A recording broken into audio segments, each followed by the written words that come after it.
10th Maths example 6.5 பார்க்குறோம். Prove தட்னு சொல்லி கொடுத்துருக்காங்க. இப்போது இதில் நம்ம LHS எடுத்துக்கிட்டு அதன் மூலமாக நம்ம RHS கொண்டு வந்து ப்ரூவ் பண்ண போகிறோம். பாருங்கள், LHSல என்ன இருக்குது? ஸ்கொயர் ரூட்டுக்குள்ளே 1 + cos θ divided by 1 - cos θ. இப்போ நம்ம என்ன பண்ண போகிறோம்னா, இந்த இதில் மேலேயும் கீழேயும் இந்த 1 - cos θ இருக்கு இல்லையா, இதோட காஞ்சிகேட்டால் மல்டிப்ளை பண்ண போகிறோம். காஞ்சிகேட் அப்படின்னா என்னென்னா, ஒன்றும் இல்லை, 1 - cos θ இருக்கு இல்லையா, இங்கே இந்த மைனஸ்க்கு பதில் நம்ம இந்த இடத்துல ப்ளஸ் போட போகிறோம். பாருங்கள், 1 + cos θவால் மேலேயும் கீழேயும் மல்டிப்ளை பண்ண போகிறோம்.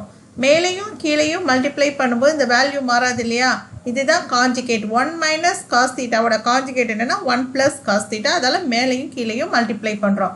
இப்போ மேலே பாருங்கள், 1 + cos θ into 1 + cos θ. அப்போ 1 + cos θ the whole square. ரெண்டு தடவை இருக்கு இல்லையா. இப்போ கீழே என்ன வரும் அப்படின்னு பார்த்தீங்கன்னா,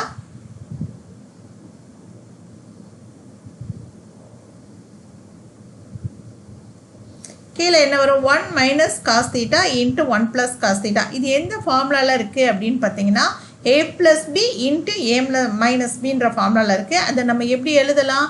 a² - b² எழுதலாம். a² அப்படிங்கிறது இங்கே 1² - cos² θ.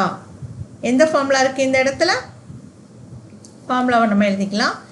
a + b into a - b இப்படி இருந்துச்சுன்னா அதை நம்ம எப்படி எழுதலாம்?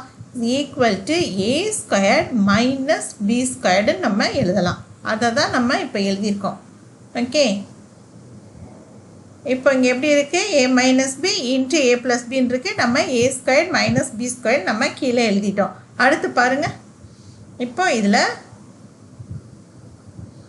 1 + cos θ the whole squared, இந்த டேர்ம் அப்படியே வந்துடும். கீழே இருக்க 1 - cos² θ இருக்கு இல்லையா, இது மட்டும் நம்ம sin² θன்னு நம்ம எழுத போகிறோம். ஏன்னா 1 - cos², இப்போ 1² - cos²னாலும் 1 - cos² θனாலும் ஒன்று தானே. அப்போ is equal to sin² θ.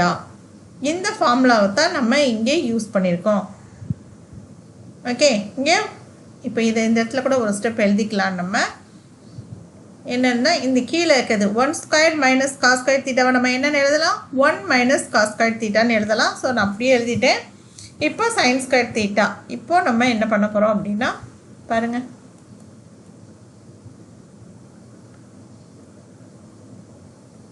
(1 + cos θ the whole square divided by sin²).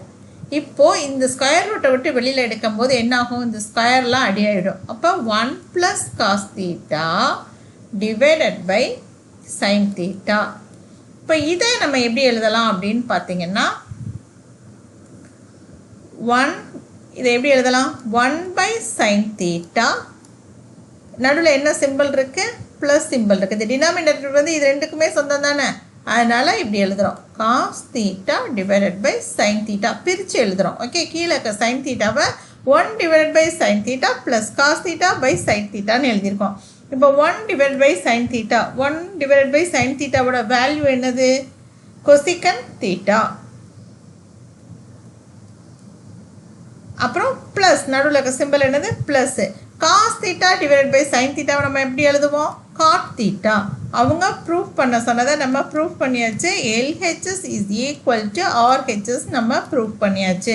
அவ்வளோதான் இந்த சம். என்னென்ன ஐடென்டிட்டிஸ் யூஸ் பண்ணியிருக்கோம் அப்படின்னு பார்த்தீங்கன்னா, ஃபஸ்ட்டு எடுத்தோன்னே இப்போ இது வந்து எப்படின்னு பார்த்தீங்கன்னா, காஞ்சுகேட்டால் மேலே கீழே மல்டிப்ளை பண்ணியிருக்கோம். இந்த இடத்துல எந்த ஃபார்முலா யூஸ் பண்ணியிருக்கோம் அப்படின்னா, a + b. இந்த இடத்துல இதில் கீழே டினாமினேட்டரில் பாருங்கள், a + b a - b இருக்குது. ஸோ a² - b² நம்ம கொண்டு வந்திருக்கோம்.